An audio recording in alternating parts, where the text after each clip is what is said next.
Welcome to Channel Vision Tales, and let us get started. I sit in this empty apartment, trying to figure out how everything went so wrong. I never expected things to end like this. My mind is full of different thoughts, but the main one keeps echoing. It was my fault. Not that I did something wrong, but that I didn't notice what she was doing. So much time has passed, and I still can't understand how I didn't see what was right in front of me. My wife, Lena, and I met when I was 25. From the moment we met, it felt like it was meant to be.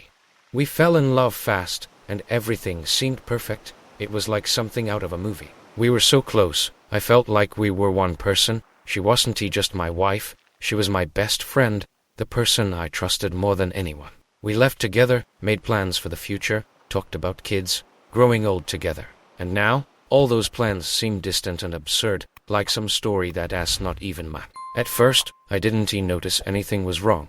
Sure, there were small things that made me a little uneasy, but doesn't every couple drift apart a bit over time? She started staying late at work, not for any specific reason, just because she needed to finish a report or had to meet with colleagues. I tried to understand, because it was a tough project. But then I started noticing that she wasn't going out with her friends in the evenings, and she was always on her phone, but in a way that made it impossible for me to peek over her shoulder. One evening, I came home early. It was rare for me to do that, but I thought I'd surprise her. The house was quiet. I walked through the rooms and noticed she wasn't there. Her car was in the driveway, but there was no sign of her. After a few minutes, I heard her phone buzz from the kitchen counter. Without thinking, I picked it up. I wasn't planning on snooping, but something in me told me I needed to know.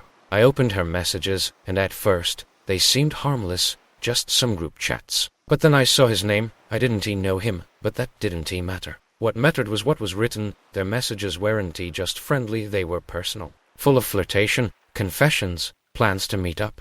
This wasn't just casual texting, this was cheating. At first, I didn't know what to do. I was in shock. I didn't want to believe it, but it was all right there in front of me. She had betrayed me, and the worst part was that I didn't even have to confront her to know the truth. She had already made her decision. I wasn't part of it anymore. I didn't confront her immediately. I called I needed time to process. My emotions were all over the place, but there was one thing that was clear. I couldn't just let her go on as if nothing had happened. I started making plans. Quietly, I began transferring money to my accounts, securing my assets. She wasn't going to get away with this. I had to take control of my life, because if I didn't, she'd just keep going like nothing had changed. It wasn't just about the money, it was about respect. She had broken my trust, destroyed everything I thought we had.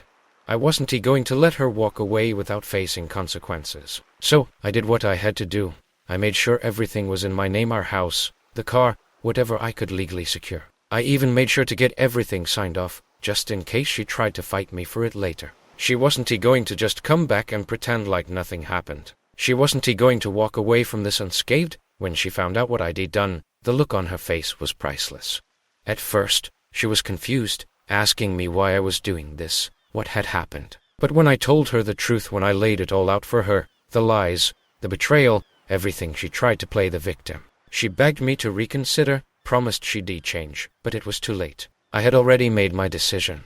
I didn't feel like a winner. I didn't feel better. Honestly, it wasn't a victory for me. It was more about taking back control. She had made her choices. Now, I was making mine. She had destroyed what we had, and I wasn't going to let her just keep everything. It was over. She left soon after. All her things were gone, and you know what? It didn't feel like a relief. It wasn't some triumph. But I didn't feel the same way I did before. It wasn't exactly peace, but it was a kind of numbness.